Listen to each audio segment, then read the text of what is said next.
उन्हें तोड़ा गया, उसको लूटा गया, यह सब विषय आप सबके संज्ञान में है। और फिर हमको यह भी ध्यान में आया कि इन सब के संघर्ष, समाज जब संघर्ष कर रहा था तो इन संघर्षों के साथ साथ संत भी पीछे नहीं रहे। संत ने हमेशा वेदों का अध्ययन किया, वेद पढ़े पढ़ाए, धर्म ग्रंथ पढ़े पढ़ाए, यह सब किया। लेकिन जब मुगल हावी होने लगे तो हमारे देश में ऐसे कई उदाहरण हैं कि संतों ने फिर शस्त्र भी उठाए, शस्त्र उठाए तो फिर आर पार की लड़ाई भी हुई। लाखों संतों ने अपना बलिदान दिया।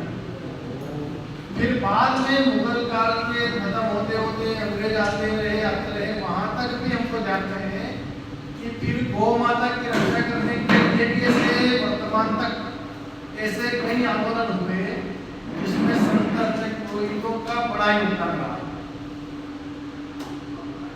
अब विषय ये बनता है कि जब ये सब चीजें हो रही थी, हम सब लोग संघर्ष भी कर रहे थे, पर फिर भी कहीं न कहीं हिंदू समाज गर्त की दिशा में जा रहा था, कहीं न कहीं डूबता हुआ दिखाई दे रहा था।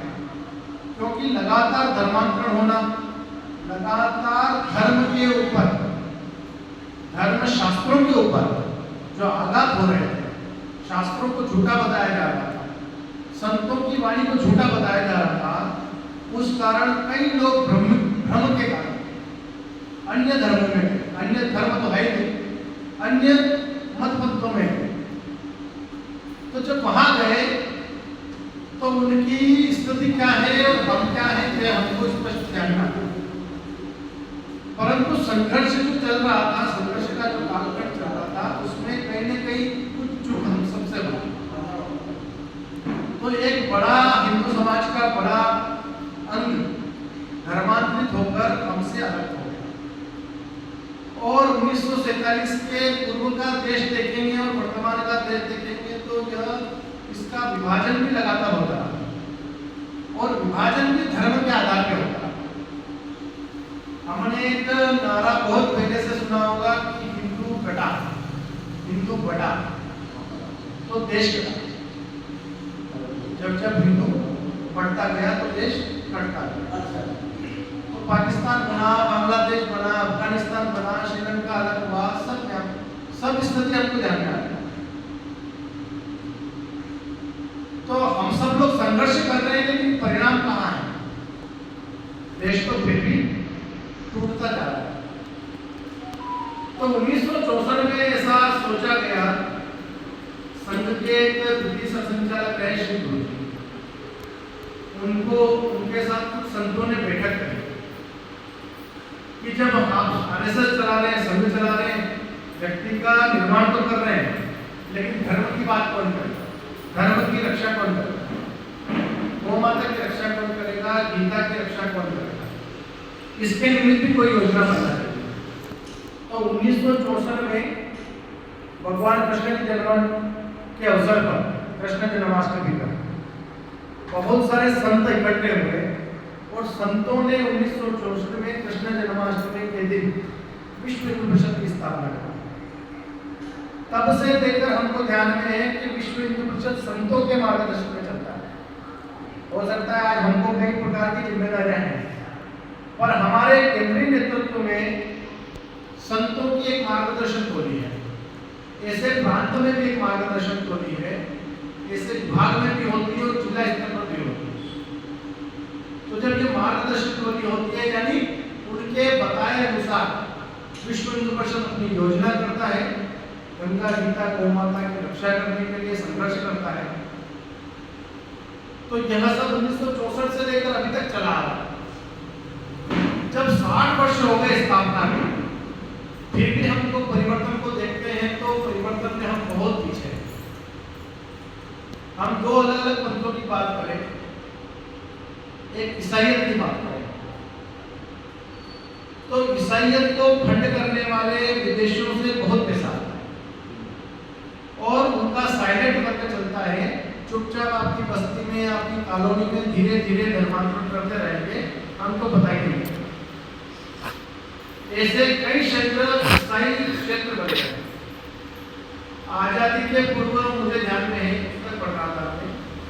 आजादी के पूर्व ऐसे 4 प्रांत ईसाइयों ने ईसाई प्रांत घोषित कर दिए, जिसमें कहीं हद तक वो सफलता की ओर है। और वो किस लिए है? क्योंकि वो चुपचाप काम करते जाते हैं, हिंदू धर्म को छोटा बताते जाते हैं और ईसाई धर्म को बड़ा बताते जाते हैं। उन्हें कई उदाहरण ऐसे दिए कि आपको ध्यान में आया होगा तो एक हनुमान जी का चित्र बनाया उन्होंने, लकड़ी के हनुमान जी बनाए और लोहे के ईसाई बनाए, क्रॉस बनाया। तो लोहे के अपनी प्रतिमा जो थी, मिट्टी की जो प्रतिमा थी बालाजी की, वो प्रतिमा बनाई और उनके लकड़ी का क्रॉस बनाया और स्कूल के बच्चों को बताया कि बेटा देखो, तुम बजरंगबली को मानते हो ना, ये हमने इनको पानी में डाला और ये डूब गए, अब बताओ ये बाहर निकल के आए तो तुम्हारे भगवान। और देखो हमारा ये क्रोस है, यीशु भगवान, उनको पानी में डाला और काट देखो बाहर।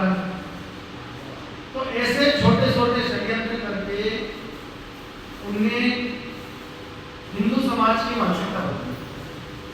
फिर उसके साथ साथ ईसाइयत धार्मिक हुई है, तो हमारे रहन सहन, हमारे खान पान, हमारे पहनावा, वेशभूषा इत्यादि को भी प्रभावित किया और लोग आधुनिकता की तरफ भागते भागते हमको ध्यान ही नहीं देता है कि हम किस कारण में।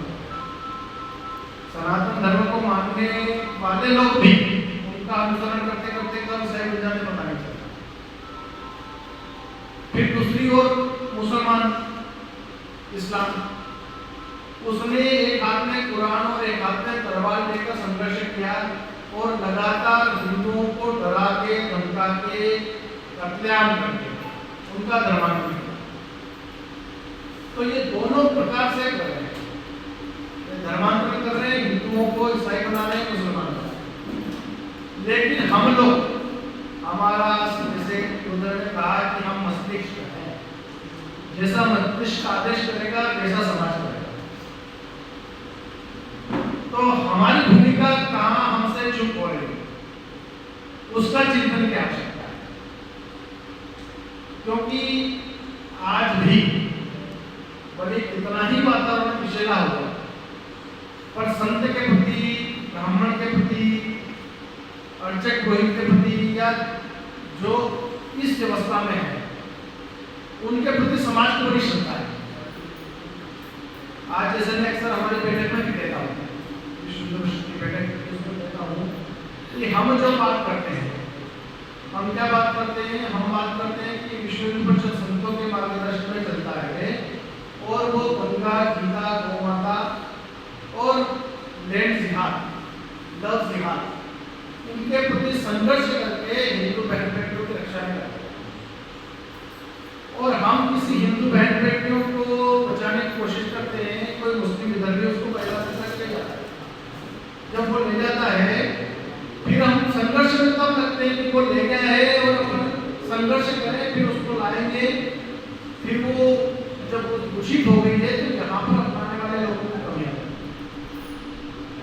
यहाँ कौन यह बड़ा संघर्ष हो जाता है। आने से ज्यादा संघर्ष ये हो जाता है कि उसका पुनर्जीवन जो बनने वाला है वो कैसे बनेगा, ये बड़ा संघर्ष। तो जब हम बात करते हैं व्यक्तियों में कि हम सब लोग ये बात करते हैं कि गंगा, गीता, गौ माता की रक्षा होना चाहिए, तो जब हम सब करते हैं तो उसका कितना प्रभाव होता है वो हम सबको स्पष्ट ध्यान में।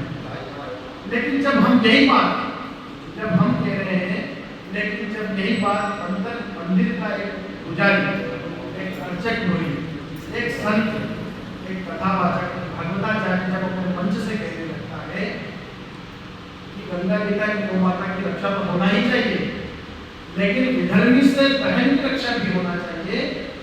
तो जब बहन की रक्षा उसके भागने से पूर्व जब कोई संत करेगा तो वो भागने वाले, मतलब विधर्मी भगाने के ले जाने वाले, उसकी संख्या स्वतः कम हो जाएगी। क्योंकि हम सब लोग कब जगते हैं, विश्व परिषद के लोग भाग गए, विधर्मी भगा के ले गए, फिर उसको बचाने का संघर्ष।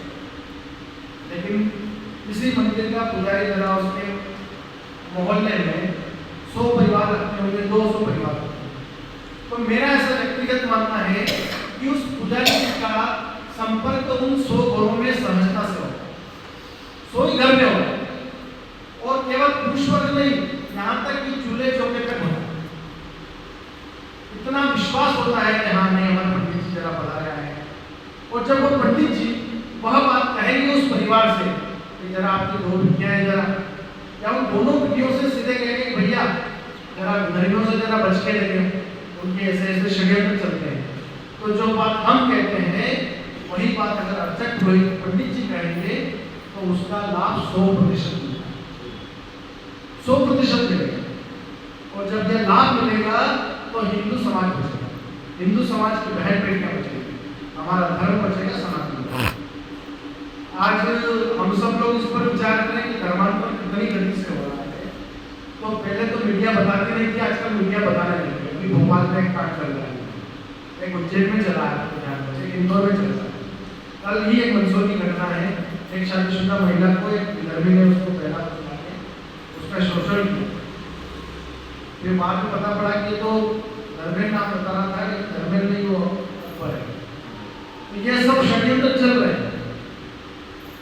तो ऐसे षड्यंत्रों से बचने का हमारे पास वर्तमान में एक ही उपाय है कि जो हमारा संत समाज है, जो हमारा मंदिर का पुजारी है, जो हमारे कथावाचक है, जो हमारे भागवताचार्य हैं, वह इसके लिए संघर्ष है।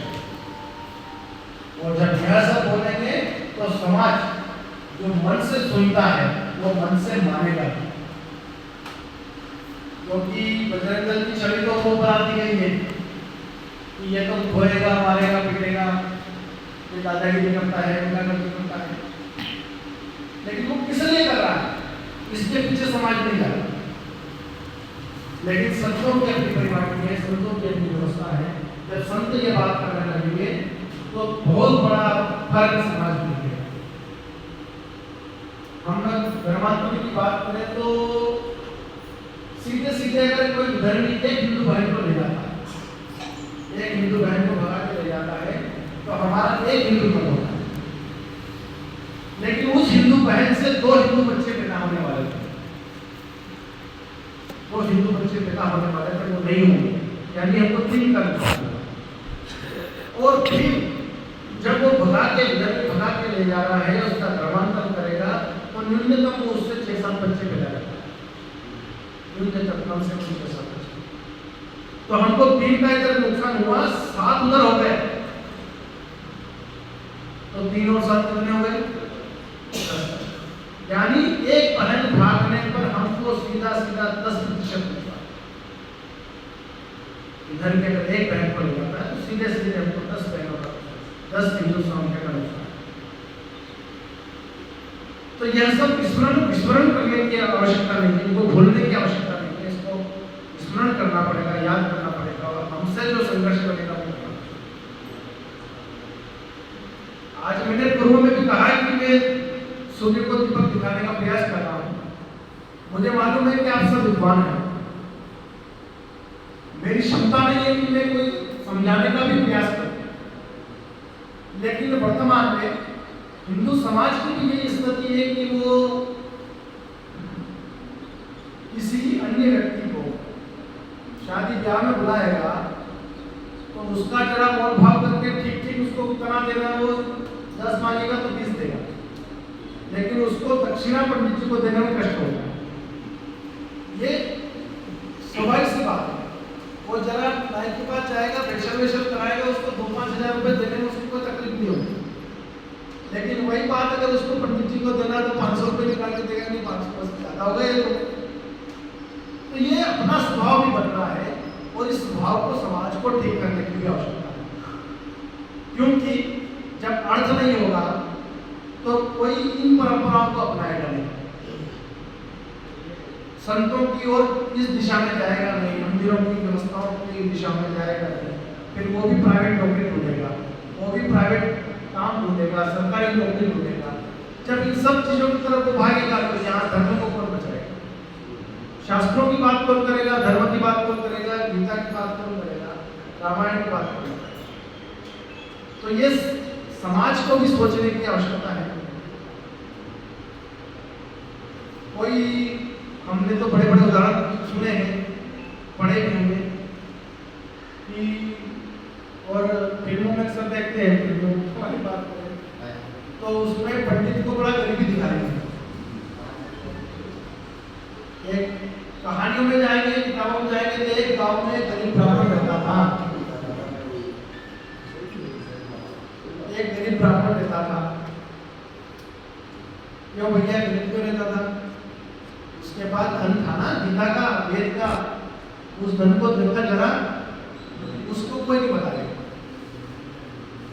कि उसके ज्ञान की बात कोई नहीं करेगा।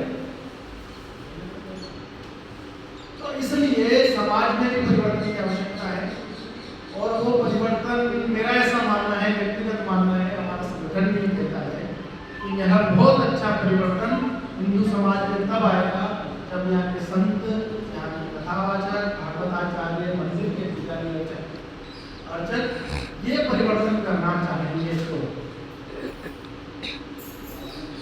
तो ये 2-3 बातें मुझे करना थी। अब परिवर्तन की बात करें तो जब विश्व हिंदू परिषद की स्थापना हुई उस समय सोचा था, और आज कई प्रतिशत हम लोग और अग्रसर भी हुए, 60 वर्ष हो गए विश्व हिंदू परिषद को। पहले हमारे संत अर्चक पुरोहित ढूंढने में बड़ा कठिन लगता था, विश्वास भी कम था, तो संगठन के प्रति विश्वास भी बना है अर्चक पुरोहितों का, संतों का।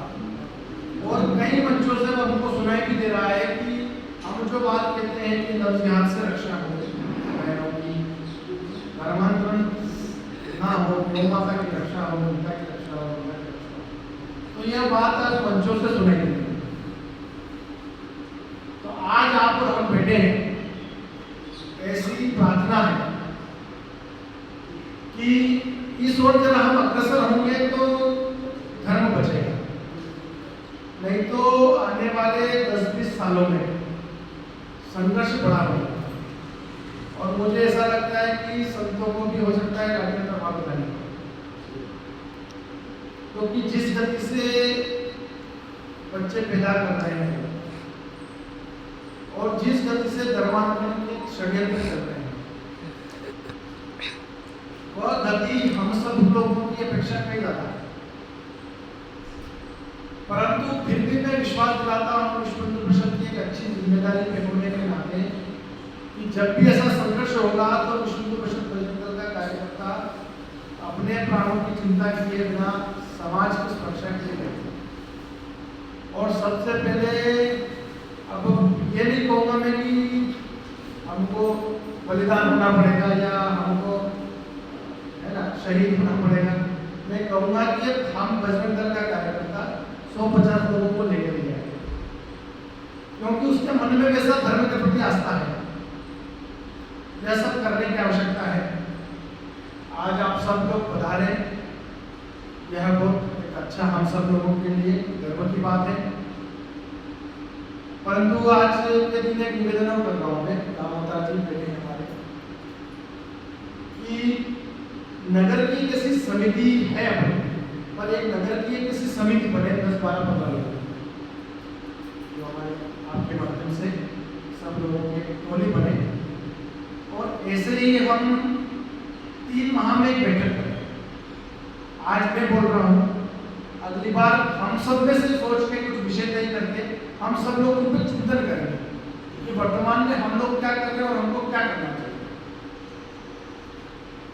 3 माह में एक बैठक करने का और 6 माह में भोजन का कार्यक्रम करें।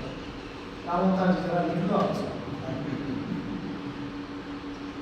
6 माह में बढ़िया भोजन करेंगे, जैसे एक बैठक करेंगे, और ये चलते रहना चाहिए जब तक ऐसे मिलने के कार्यक्रम तय नहीं होते, मिलने की योजनाएं नहीं बनती, तब तक चिंतन प्रभाव की दिशा में नहीं जाता, प्रभावशाली नहीं बनता, नहीं तो वो मन में ही रह जाता है सब। तो मेरा ऐसा मानना है कि आज हम लोग बैठे हैं, जैसे 3 माह बाद यदि आज भी दिनांक तय करो आप, मैं भी उपस्थित रहूँगा, हो सकेगा हमारे किसी प्रांतीय अधिकारी को हम बात करेंगे, वो रहेंगे, और ऐसी योजना करते हैं, यही चाय पानी अल्पात करेंगे और 1-2 घंटे के लिए बैठेंगे। तो हो सकता है कि सब तय करें ताकि समाज को दिशा मिले और हम हमारा वर्तमान क्या चल रहा है और भविष्य कैसा हो सकता है सनातन धर्म का, उस पर चिंतन कर सकते हैं। ऐसी सारी बातें मेरे को थोड़ा सा आपसे निवेदन करना थी। मुझे भी बड़ा अच्छा लगता है, गर्व महसूस होता है कि आप सबके बीच में आया हूँ। और शेष बाद में जो लोग पधारे हैं उनका भी सम्मानजनक होता दिख रहा है। इतना ही निवेदन था आप सब लोगों से। अच्छा लगा, बहुत बहुत धन्यवाद। जय श्री राम।